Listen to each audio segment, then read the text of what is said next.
Welcome to cyber on demand.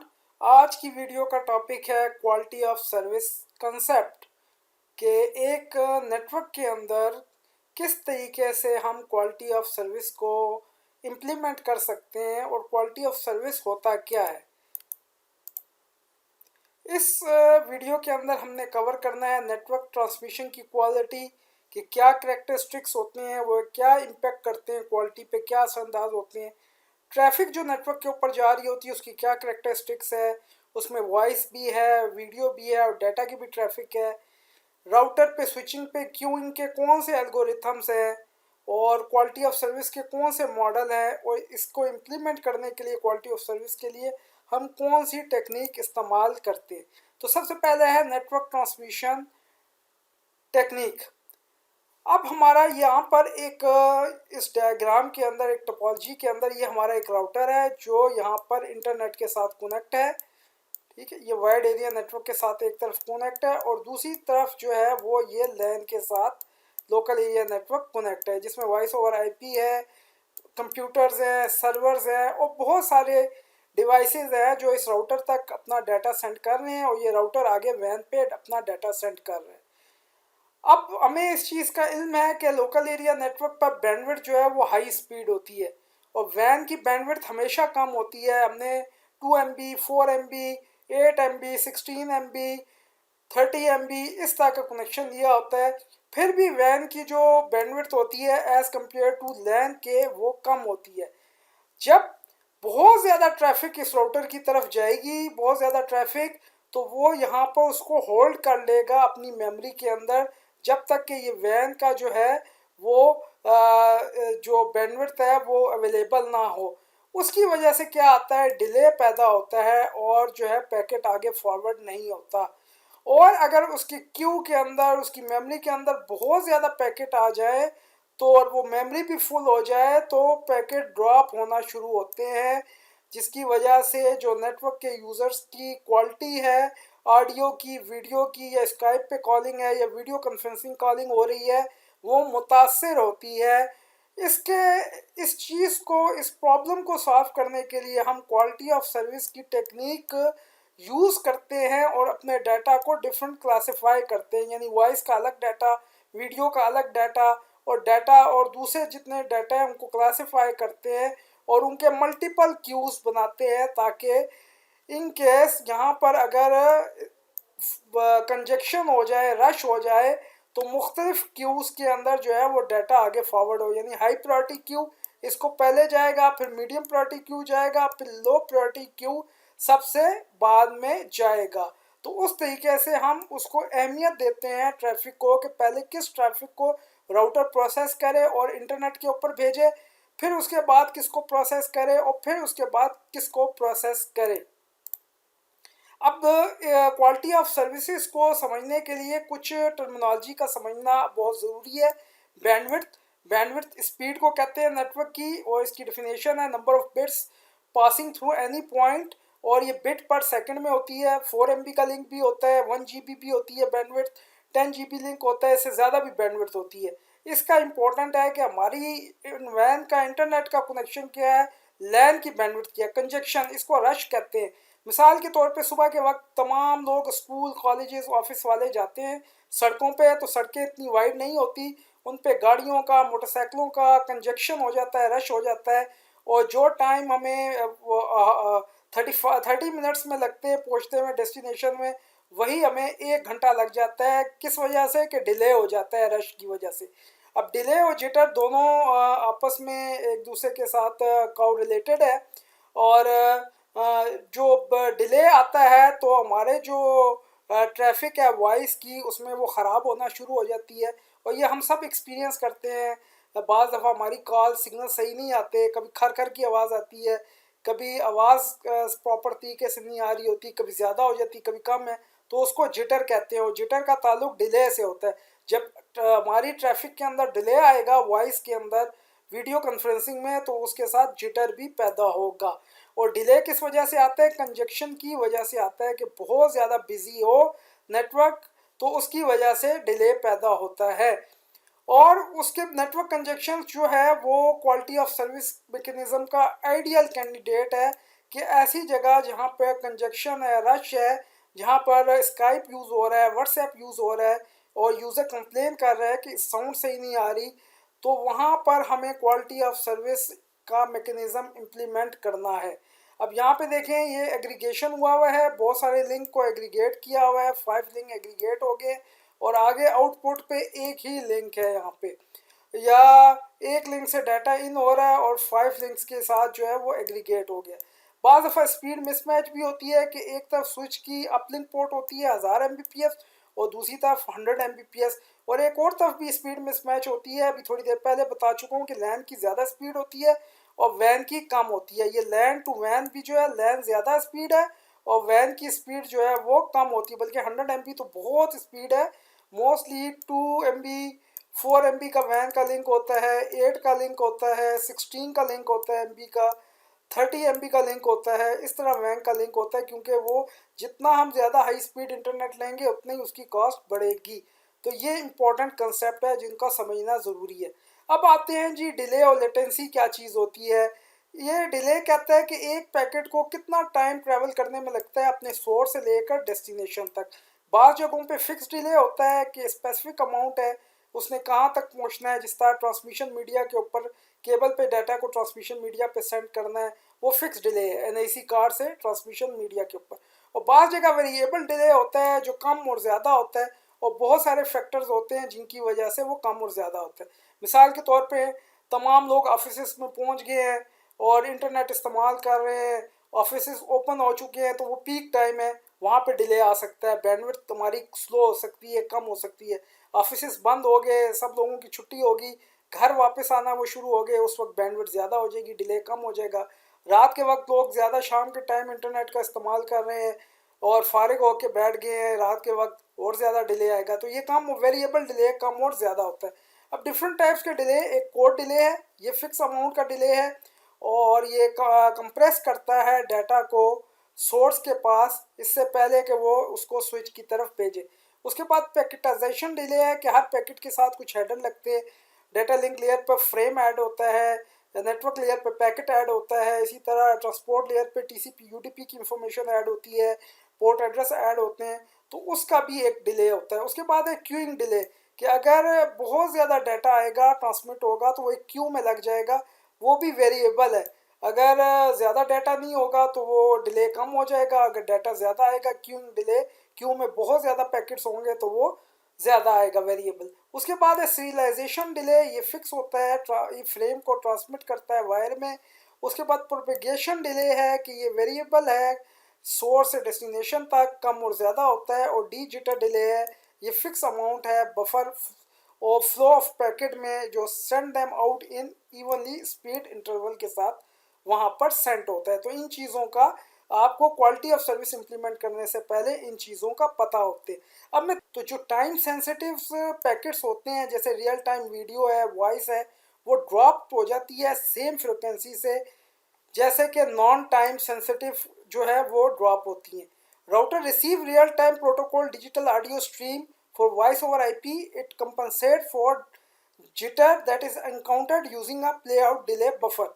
अब play out delay buffer क्या करता है कि पैकेट और play them out in the study stream, कि यहाँ पर ये ऑडियो स्ट्रीम के पैकेट्स हैं, ये पैकेट हैं यहाँ बफर में आ गए और उसके बाद ही वो यहाँ पर इनको स्टोर करता है और यहाँ पर उसको प्रॉपरली सीक्वेंस के साथ स्ट्रीमिंग के साथ यहाँ पर सेंड कर देता है अपनी आउटबाउंड इंटरफेस में, ताकि कोई पैकेट मिस ना हो। इसे प्ले आउट या प्ले आउट डिले बफर कहते हैं, प्ले आउट डिले बफर कहा जाता है।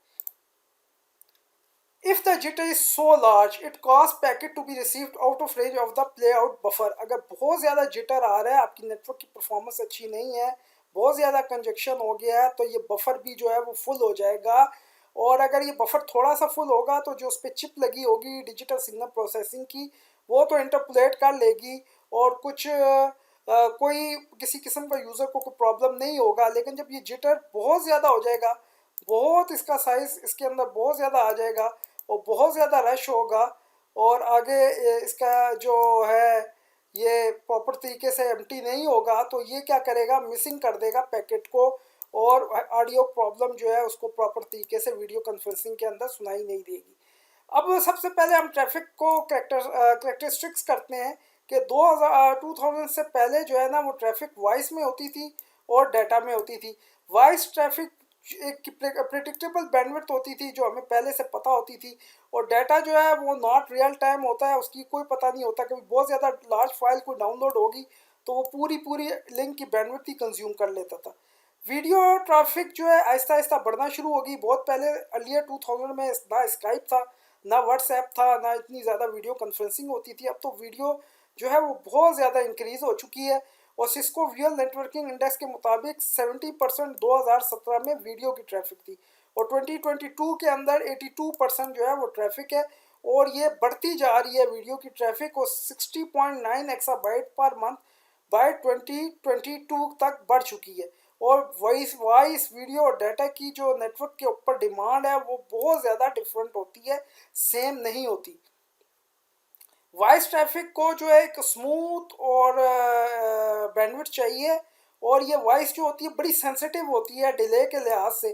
थोड़ा सा भी इसमें डिले आना शुरू हो जाए कंजेक्शन की वजह से, रश की वजह से, तो पैकेट ड्रॉप होना शुरू हो जाते हैं। Voice packet must receive higher priority. आपने हमेशा वॉइस पैकेट को हमेशा प्रायोरिटी ज़्यादा देनी है बाकी तमाम दूसरे ट्रैफिक से। और आरटीपी पोर्ट रेंज जो है 16384 से लेकर 32767 यूज़ होती है ताकि आपकी वॉइस ट्रैफिक को अहमियत दी जाए, प्रायोरिटाइज किया जाए। और वॉइस ट्रैफिक थोड़ी अमाउंट में उसके अंदर लिटेंसी आ जाए, जिटर आ जाए या डिले आ जाए तो वो तो ठीक है, वो नोटिसेबल नहीं है। लेकिन अगर वो 150 मिली सेकेंड से ज़्यादा लिटेंसी हो और जिटर 30 मिली सेकेंड से ज़्यादा हो, और लॉस जो है वो कम होना चाहिए, टोटल बैंडविड्थ का 1% होना चाहिए, उससे कम लॉस होना चाहिए, फिर तो ठीक है। वो आपका जो वॉइस की ट्रैफिक है वो तो स्मूथ रन होगी, और यूज़र को अपनी वीडियो कॉन्फ्रेंसिंग में, स्काइप में, व्हाट्सएप में किसी किस्म का कोई प्रॉब्लम फेस नहीं होना पड़ेगा। वॉइस की कुछ करेक्टरिस्टिक्स है, स्मूथ है, बिंजियन है, ड्रॉप सेंसिटिव है, डिले सेंसिटिव है, और यूपीडी प्रायोरिटी है कि इसको जो यूडीपी पोर्ट्स है, पोर्ट रेंज है, उसको प्रायोरिटी मिलनी चाहिए, वरना ये इंतहाई सेंसिटिव होती है। वीडियो ट्रैफिक जो है वो अनप्रिडिक्टेबल है, इनकन्सिस्टेंट है एंड बस्टी है compare to voice. Video is less resilient to loss as a higher volume of data per packet. Video के अंदर बड़ा वॉल्यूम जाता है डाटा पैकेट। आपने यूट्यूब पे वीडियो देख रहे हैं और फेसबुक पे वीडियो देख रहे हैं तो लार्ज वॉल्यूम ऑफ डाटा है, और नंबर और size of video packet vary करता है हर 33 millisecond based on the content of video, के वीडियो का कंटेंट क्या है। और इसकी जो पोर्ट है सच है 554, ये यूज़ होती है रियल टाइम स्ट्रीमिंग प्रोटोकॉल के लिए, और इसको भी प्रायोरिटी देना चाहिए। ये थोड़ा लेस डिले सेंसिटिव है नेटवर्क ट्रैफिक में, और ये 200 से 400 अगर मिली सेकेंड लिटेंसी हो उससे कम होना चाहिए, 30 से 50 मिली सेकेंड कम जिटर होना चाहिए, और लॉस जो है वो 0.1 से लेकर 1% बैंडविड्थ तक का होना चाहिए। यानी अगर 20 Mbps की आपकी बैंडविड्थ है तो कम से कम उसका लॉस 384 किलोबाइट्स पर सेकंड होना चाहिए, इससे ज़्यादा नहीं होना चाहिए। इससे ज़्यादा होगा तो वीडियो भी इफेक्ट करेगी। अगर आपकी लेटेंसी 200-400 मिली सेकेंड से ज़्यादा है तब भी इफेक्ट होगा, 30-50 से जिटर ज़्यादा है तब भी। अब एक बात यह है कि ये चीज़ें, ये जो इन्फॉर्मेशन है ये कैसे पता चलेंगे कि मेरे नेटवर्क पे लेटेंसी कैसे है, जिटर कितनी आ रही है, लॉस कितना, बैंडविड्थ कितना आ रहा है। तो अव्वल तो आप पिंग यूज़ कर लें, और बहुत सारे सॉफ्टवेयर ऐसे हैं जो आपको इस पूरी डिटेल आपको बताते हैं कि इस वक्त रियल टाइम बैंडविड्थ कितनी आ रही है, कितना लॉस हो रहा है, कितना जिटर आ रहा है, और कितनी लेटेंसी उसके अंदर आ रही है, और पिंग के ज़रिए से भी कर सकते हैं। अब आखिरी जो करेक्टरिस्टिक्स है वो नॉर्मल डाटा है। फाइल डाउनलोड कर रहे हैं, डाटा सेंड एंड रिसीव कर रहे हैं, इसके अंदर कोई टॉलरेंस नहीं है। जैसे ईमेल है, वेब पेजेस है, ये टीसीपी प्रोटोकॉल इंश्योर करता है कि लॉस ना हो। कैन डाटा ट्रैफिक कैन भी स्मूथ भी होता है कि एक स्मूथ तरीके से डाउनलोडिंग हो रही है डाटा की, और ब्रस्ट भी होता है एकदम डाटा का, कोई लार्ज वॉल्यूम को मूवी या कोई और चीज़ आप डाउनलोड कर रहे हैं।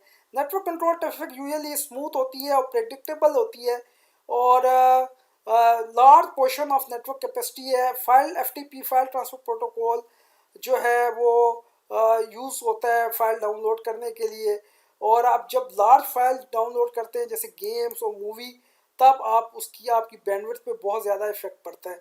इसकी जो खूबियाँ हैं, करेक्टरिस्टिक्स हैं कि ये स्मूथ भी है, ब्रस्टी भी है, बिंजिन भी है, ग्रीडी भी है, ड्रॉप सेंसिटिव, इनसेंसिटिव है, डिले इनसेंसिटिव है और टीसीपी रीट्रांसमिट है। मिसाल के तौर पे आप किसी सॉफ्टवेयर के थ्रू डाटा डाउनलोड कर रहे हैं और इतनी बैंडविड्थ नहीं है तो आप दोबारा भी उसको प्रॉपर तरीके से रीसेट कर लें तो वो प्रॉपर तरीके से दोबारा भी डाउनलोड हो जाता है। अच्छा, इसका डाटा ट्रैफिक जो है वो इनसेंसिटिव है ड्रॉप और delay compare to voice and video के। क्वालिटी ऑफ एक्सपीरियंस और quality of important to consider when data traffic. आपको पता होना चाहिए कि डाटा कहाँ से आ रहा है, कोई इंटरेक्टिव एप्लीकेशन से तो नहीं आ रहा, या आपका mission critical data mission critical तो नहीं है, क्योंकि मिशन क्रिटिकल डाटा के अंदर आप किसी किस्म का लॉस बर्दाश्त नहीं करते। इंटरेक्टिव है तो प्रायोरिटाइज करें, prioritize for the lowest delay of all data traffic or 1-2 second response time. Application could benefit from lower delay. और नॉन इंटरेक्टिव है तो delay can vary greatly as long as the necessary minimum bandwidth is supplied. Get any left over bandwidth after all voice video other data application needs are met. यानी सबसे पहले आपने bandwidth के अपने voice के लिए रख ली, फिर आपने अपने वीडियो के लिए रख ली और बाकी डाटा एप्लीकेशंस के लिए रख ली ताकि आपका डाटा डाउनलोड हो जाए। इस तरीके से आपने करना है। अब राउटर के अंदर क्यूइंग एल्गोरिथम कौन कौन से हैं? पहला एल्गोरिथम है फर्स्ट इन फर्स्ट आउट, दूसरा है वेटेड फेयर क्यूइंग, तीसरा है class based weighted fair queuing और चौथा जो है वो लो लेटेंसी क्यूइंग है। ये समझना आपको लाजमी है। फर्स्ट इन फर्स्ट आउट तो सिंपल है, जो पहले दाखिल होगा वो वहाँ से पहले ही आउट होगा, जो फर्स्ट इन होगा वो फर्स्ट आउट होगा, सिंपल है। और इसमें तमाम पैकेट हों, बेशक वॉइस के, डाटा के या कोई वीडियो के, उनको सेम ही ट्रीट करते हैं, तो ये कोई इतना ज़्यादा एफिशिएंट नहीं है। अगला है वेटेड फेयर क्यूइंग। ये एक ऑटोमेटेड स्केड्यूलिंग मेथड है जो एक आपकी टोटल बैंडविड्थ को एलोकेट कर देता है आपकी नेटवर्क की ट्रैफिक के लिए, और ये प्रायोरिटी को, वेट को आइडेंटिफाई करता है और उस बेस के ऊपर वो देखता है कि कितना डाटा जो है, कितनी बैंडविड्थ मैंने किसको अलाउ करनी है। यानी एक हाई भी है, इसमें मीडियम भी है, नॉर्मल भी है और लो भी है। WFQ इसके हिसाब से वो उसको प्रायोरिटी देता है और आगे क्यू के अंदर भेजता है। अच्छा, इसका जो ड्रॉबैक है कि ये अगर आपने इंक्रिप्शन को सपोर्ट नहीं करता, यानी आपने side to side VPN use की हुई है, तब उसके ऊपर ये अप्लाई नहीं होता। और इसमें आपने इसको क्लासिफाई करना है डाटा को सोर्स के ऊपर, डेस्टिनेशन के ऊपर, मैक एड्रेस के ऊपर, पोर्ट नंबर पे, प्रोटोकॉल पे और टाइप ऑफ सर्विसेज के ऊपर। आगे चलते हैं। अगला है class base weight fair queuing. Class base weight fair queuing extend the standard, जो पिछली थी WFQ उसी को एक्सटेंड कर देता है। ट्रैफिक क्लासेस को आप यूज़ करते हैं प्रोटोकॉल के ज़रिए से, ACL के ज़रिए से और इनपुट इंटरफेस के ज़रिए, यानी अपनी ट्रैफिक को आप ACL के ज़रिए से कंट्रोल करते हैं और उसके साथ आप क्लासिफाई करते हैं। फिर आप मैच क्राइटेरिया यूज़ करते हैं ACL के साथ कि जो ट्रैफिक ACL से मैच हो उसको प्रायोरिटी दे। जैसे मिसाल देता हूँ, वॉइस ओवर IP को आपने IP दिए हुए हैं, वॉइस ओवर IP को या वीडियो कॉन्फ्रेंसिंग के किसी इक्विपमेंट को IP एड्रेस दिए, तो आप ACL में लगा कर उस IP को अलाउ कराएं और उसके बाद जो है वो इसको यहाँ पर मैच करवा लें, उसको वो सबसे पहले प्रायोरिटी देगा। इसके अंदर जो क्यू रिजर्व्ड होता है हर क्लास के लिए और ट्रैफिक जो है वो इस क्यू के में जाती है क्लास के हिसाब से। क्लास कैन भी assign characteristics such as bandwidth, उसको बैंडविड्थ के हिसाब से क्लासिफाई करते हैं। वेट है, मैक्सिमम पैकेट लिमिट के हिसाब से करते हैं और बैंडविड्थ जो है वो आपकी असाइन हो जाती है क्लास को, ताकि एक ग्रांटेड बैंडविड्थ जो है वो आपको कंजक्शन रश के दौरान दी जा सके। Packet belonging to a class are subject to bandwidth and queue limit which is the maximum number of packet allowed to accumulate in the queue, कि वो देखा जाता है कि क्यू के अंदर कितने मैक्सिमम पैकेट आ सकते हैं। यानी एक लाइन में एक बंदा खड़ा है बैंक में बिल जमा कराने, तो उस लाइन में टोटल कितने बंदे खड़े हो सकते हैं। ज़्यादा बात है, उससे ज़्यादा अगर खड़े होंगे तो पूरा बैंक अंदर रश हो जाएगा, फिर बाकी लोग जो है वो बैंक से बाहर इंतज़ार करेंगे। दैट करेक्टरसाइज द क्लास, उसके हिसाब से आप उसको करेक्टरसाइज कर सकते हैं। After Q has reach its configure Q limit, अगर उसकी क्यू की लिमिट भर गई है तो पैकेट क्या होते हैं, वो टेल ड्रॉप और पैकेट ड्रॉप टेक इफेक्ट करता है और ये डिपेंड करता है कि आपने कैसे क्लास की पॉलिसी कन्फिगर की हुई है। ठीक है, डायग्राम में देख लें। Traffic group into user define class 1 2 3 4 ये हमने डिफाइन कर दिया है। उसके हिसाब से हमने कह दिया है क्लास 4 वाला क्लास 1 के साथ ताल्लुक़ है, 3 वाला क्लास 2 के जाएगा और 1 और 2 क्लास 3 के अंदर जाएंगे। ये यूज़र डिफाइंड क्लास है। और यहाँ पर जो है वो क्यू लगा हुआ है, उस क्यू में क्या जाएगा, पहले क्लास 1 वाला क्यू के अंदर, फिर क्लास 2 वाला, और सबसे पहले जो क्यू में लगेगा क्लास 3 वाला। इस हिसाब से ये WFQ मैनेज करेगा। अगला देखते हैं low latency queuing. Low latency queuing feature bring strict priority queuing to CBWFQ।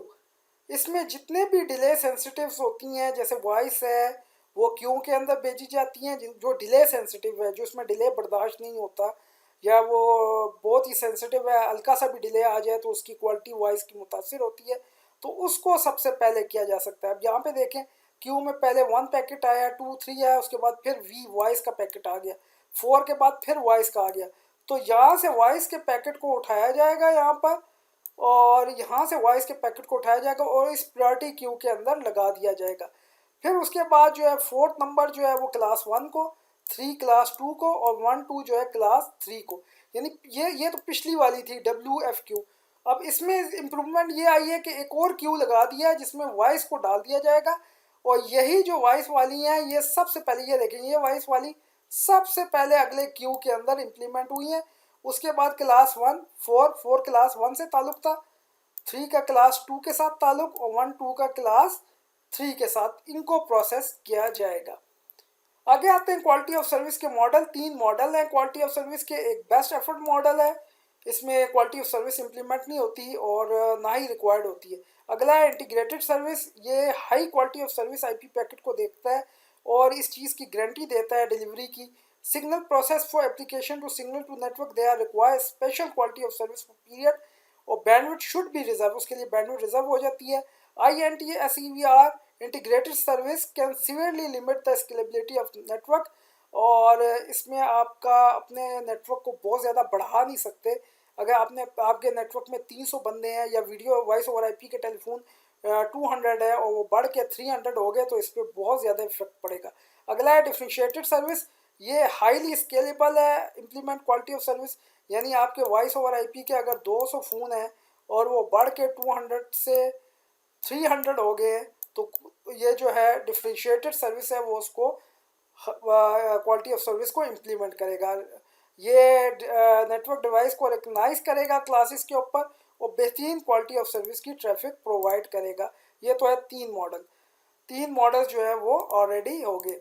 ये बेस्ट एफर्ट है, इसमें किसी किस्म की कोई क्वालिटी ऑफ सर्विस नहीं है, स्केलेबल है, कोई गारंटी नहीं है डिलीवरी की, कोई क्वालिटी ऑफ सर्विस स्पेशल नहीं है, कोई पैकेट को स्पेशल ट्रीटमेंट नहीं है, बल्कि आसानी के साथ डिप्लॉय हो जाता है। इंटीग्रेटेड सर्विस में end to end quality service है, यानी यहाँ से लेकर यहाँ तक end to end quality of service है, और IP बैकबोन के अंदर भी जो एंड टू एंड सिग्नलिंग है। यानी इसका मतलब है क्वालिटी ऑफ सर्विस इंप्लीमेंट करने के लिए हम जिससे इंटरनेट का कनेक्शन लेंगे उसके साथ मिल के काम करेंगे, ताकि हम proper end to end quality of service को मैनेज कर सकें, और तमाम राउटर्स उसको क्वालिटी ऑफ सर्विस को मैनेज कर रहे होंगे। इंटीग्रेटेड सर्विस में है कि आपने end to end resource admission control है, prerequisite policy and transmission control है, signalling of dynamic port numbers हैं। ड्रॉबैक ये है कि रिसोर्स इंटेंसिव है due to stateful architecture, flow based approach है, नॉट स्केलेबल है, सच एज इंटरनेट वगैरह यूज़ होते हैं। और डिफ्रेंशिएटेड के अंदर देख लें कि यहाँ पर जो PC है वो क्वालिटी अनअवेयर नोड है, और जहाँ जा रहा है वो भी quality of service unaware node है। लेकिन यहाँ पे जो बैकबोन नेटवर्क लगा हुआ है वो आपकी क्वालिटी ऑफ सर्विस का मैकेनिज्म चल रहा है, और उन्होंने स्ट्रिक्टली इसके ऊपर यहाँ पर अप्लाई किया। यानी ये आपका जो इंटरनेट का सर्विस प्रोवाइडर है उसने अपने राउटर्स के ऊपर, बैकबोन के ऊपर लाजमी उसको इम्प्लीमेंट किया हुआ है क्वालिटी ऑफ सर्विस के अंदर। ये इसका फ़ायदा ये है, डिफरेंशिएटेड सर्विस का हाईली स्केलेबल है और many different level of quality produce करता है, और किसी किस्म की कोई गारंटी नहीं है। ये एक कम्प्लेक्स मैकेनिज़्म है जो कि थ्रू आउट दी नेटवर्क जो है वो काम करता है। तो ये था जी डिफरेंट क्वालिटी ऑफ सर्विस के मॉडल्स और डिफरेंट क्वालिटी ऑफ सर्विस। अगली वीडियो लेक्चर के अंदर हम इसका प्रैक्टिकल करेंगे। हमारे चैनल को सब्सक्राइब भी करें और शेयर भी करें।